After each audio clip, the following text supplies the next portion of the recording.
Hay momentos en los que uno empieza a pensar que el infierno no es un lugar al que vas después de morir, sino algo que puede existir aquí mismo, en la vida real.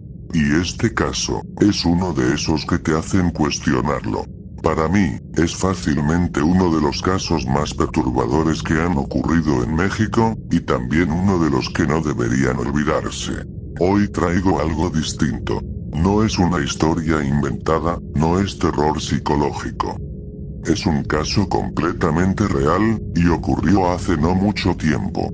Y si vives en Ciudad de México, probablemente pasó más cerca de lo que imaginas, en Iztapalapa. Bienvenidos. Este es el caso de Jorge Iniesta, conocido por muchos como el monstruo de Iztapalapa. El 6 de septiembre del año 2012, un caso indignante salió a la luz a nivel nacional y, posteriormente, a nivel mundial.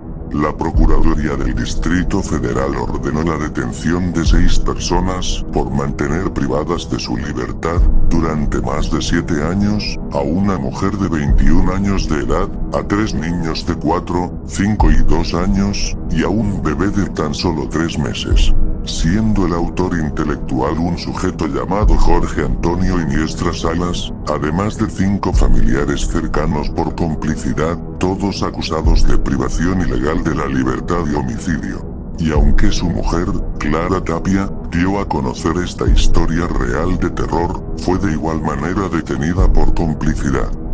Todo se remonta al año 2004. Clara había encontrado trabajo de limpieza en una casa donde se vendían muebles y accesorios. Ahí es donde conoce a Jorge Iniesta, quien en ese momento trabajaba como guardia de seguridad.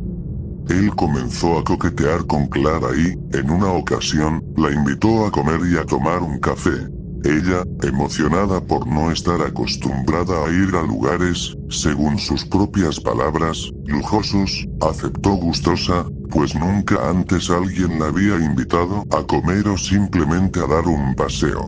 Ese día, Clara quedó perpleja con aquel hombre, si es que se le puede llamar así a este desperdicio de oxígeno. Pues ella casi no salía, y él demostraba ser una persona completamente culta. Le gustaba hablarle de libros, películas, series, documentales y de viajes que, según él, había realizado. Además, le decía que era egresado de la universidad, que tenía una carrera como contador y que provenía de una familia acomodada económicamente.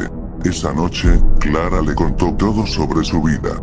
Que era originaria de Puebla y que no había podido concluir sus estudios, ya que, por cosas del destino, tuvo una hija.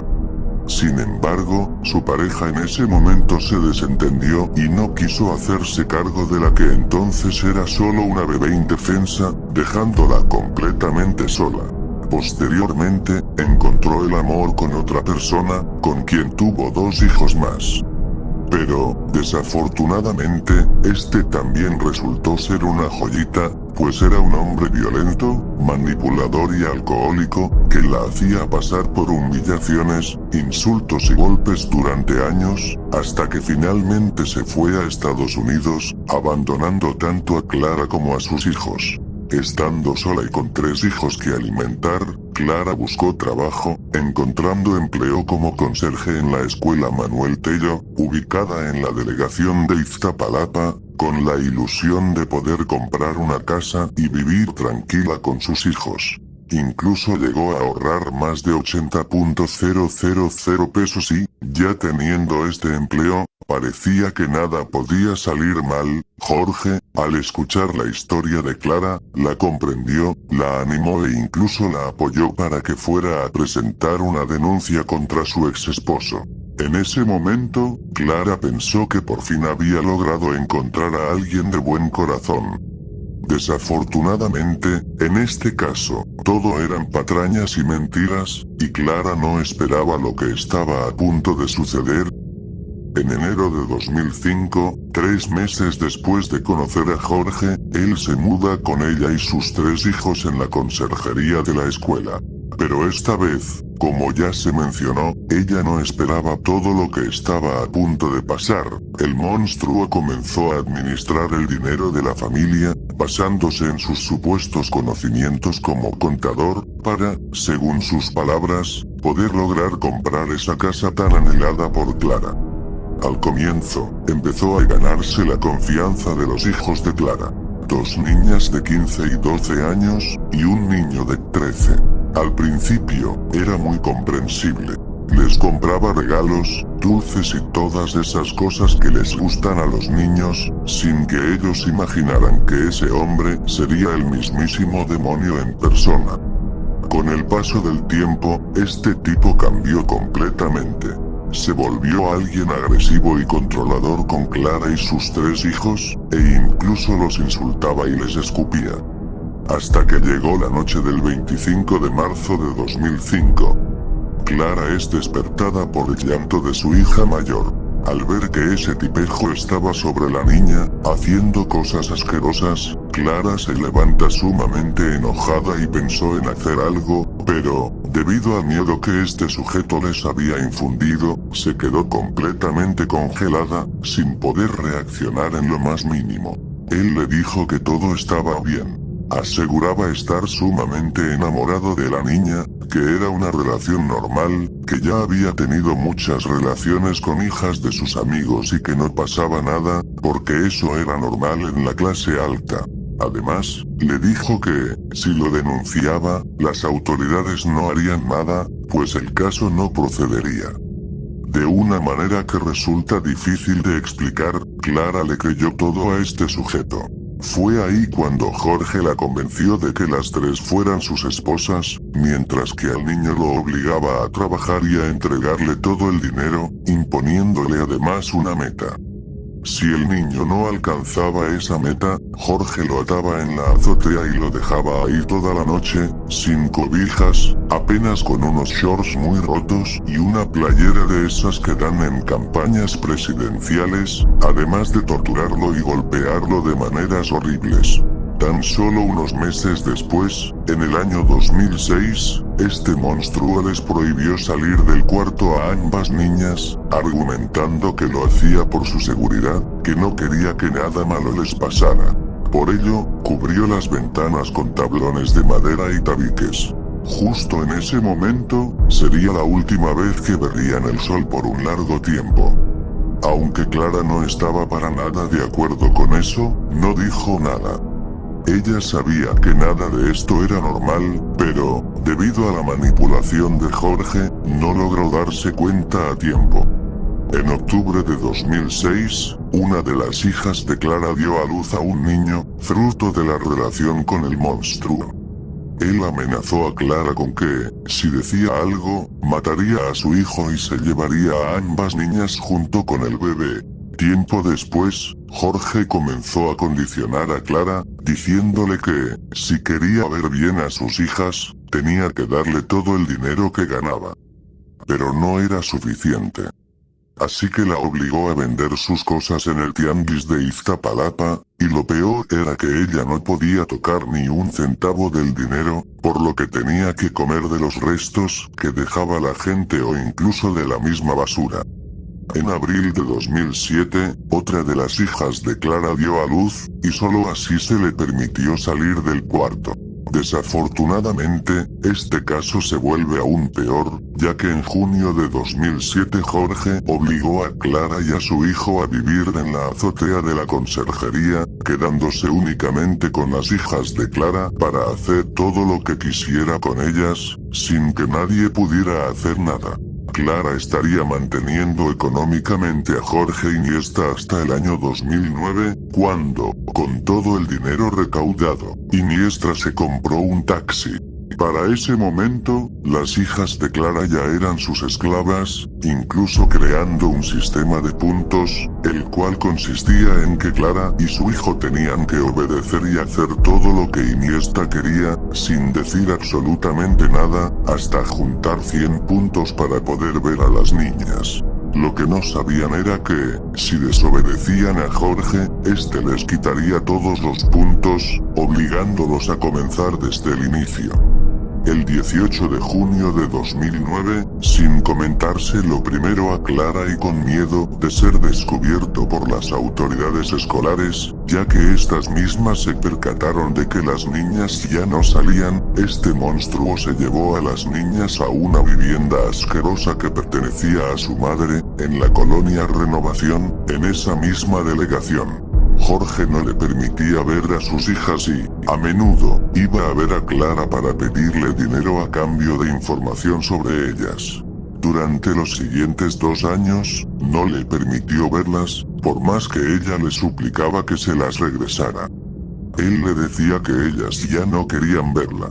Fue entonces que, en el año 2011, Clara tomó la decisión de denunciar. Una de sus hermanas la acompañó a varias instituciones, pero lo más increíble de todo es que en algunas no le dieron ni la más mínima importancia, pues le cuestionaban por qué no había hecho nada desde el principio, además de llamarla mala madre. Esto duró aproximadamente 3 meses, hasta que Clara se cansó de que las autoridades no hicieran nada.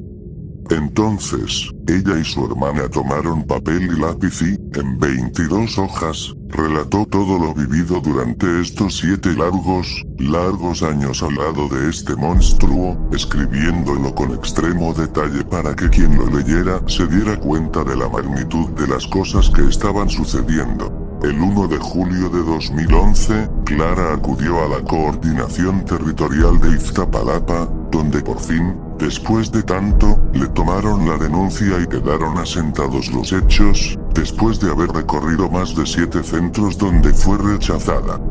El día 6 de septiembre de 2011, la Procuraduría llamó a Clara para que fuera a reconocer a las personas detenidas por su denuncia. Ella pensó, por un momento, que esta historia por fin había terminado, sin saber que esto era solo el principio del fin. Cuando se presentó, se dio cuenta de que había demasiados medios de comunicación, además de mucha gente. Una mujer se acercó a Clara y le dijo que, por favor, la acompañara, que eso era de rutina y que le harían un examen médico. Minutos después, la sentaron junto con Iniesta y sus cómplices. De pasar a ser víctima, pasó a ser cómplice del caso por encubrimiento. Pero, como ya se mencionó, esto era solo el principio del fin. Ya que, tras la confesión del sujeto, se enteró de que su hija menor y su nieta de 3 meses habían sido privadas de la vida por Iniesta en el año 2009.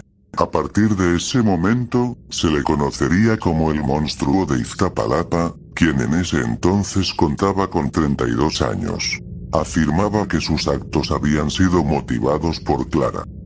Decía que le gustaba verlas en diferentes posiciones, y lo peor de este caso estaba por salir a la luz.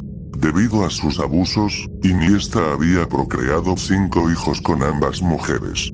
Entonces, confesó que un día la hija de Clara se había asomado a la ventana y, al no tener permitido hacerlo, la golpeó con un objeto contundente hasta que se cansó.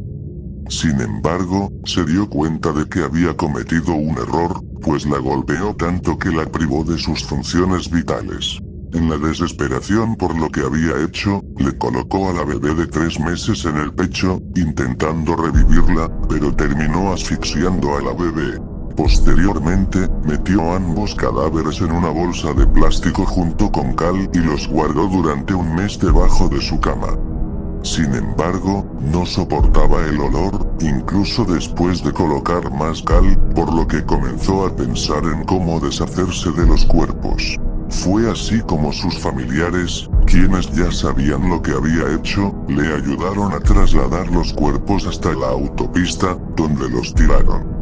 Anterior a esto, en el año 2009, ya se estaba llevando a cabo una investigación sobre este caso, pues los cuerpos fueron encontrados al filo de la autopista.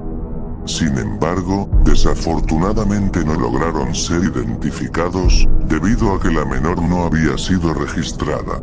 Fue hasta el año 2015 cuando Jorge Antonio Iniesta Salas recibió una condena de 241 años de prisión, al comprobarse que era el autor intelectual del crimen, además de otros delitos más. Clara Tapia Herrera también fue enviada a prisión, debido a que durante 7 años no hizo nada para impedir lo que este monstruo de la vida real hizo con sus hijos. Tras el testimonio de su hija, que, por más que se analiza, resulta difícil de entender, ella defendía a Jorge Iniesta, por lo que de igual forma la madre fue encarcelada por complicidad. El 5 de septiembre de 2013, Clara fue absuelta y salió del Centro Femenil de Readaptación Social de Tepepan. Los familiares de Iniesta fueron sentenciados a 20 años de prisión por complicidad. Hay historias que no solo se cuentan, se quedan en la mente, porque obligan a mirar de frente algo que normalmente evitamos: la capacidad humana de hacer daño, pero también la capacidad de ignorarlo. Este caso no habla únicamente de un agresor, habla de un entorno que permitió que todo ocurriera en silencio, de puertas cerradas que nadie decidió abrir, de señales que fueron vistas, pero no entendidas, o simplemente ignoradas. Y eso es lo que lo vuelve realmente inquietante. No es solo lo que hizo una persona, sino todo lo que tuvo que fallar para que pudiera hacerlo durante tanto tiempo. A veces pensamos que el mal es evidente, que siempre se muestra de forma clara, pero la realidad es otra. El mal también puede ser cotidiano, puede disfrazarse de rutina, de normalidad, de silencio, y en ese silencio es donde crece. Por eso, hay algo que no se puede ignorar. Denunciar siempre es importante. Hablar siempre es importante. Porque callar, aunque parezca más fácil, también tiene consecuencias. Consecuencias que, muchas veces, llegan demasiado tarde.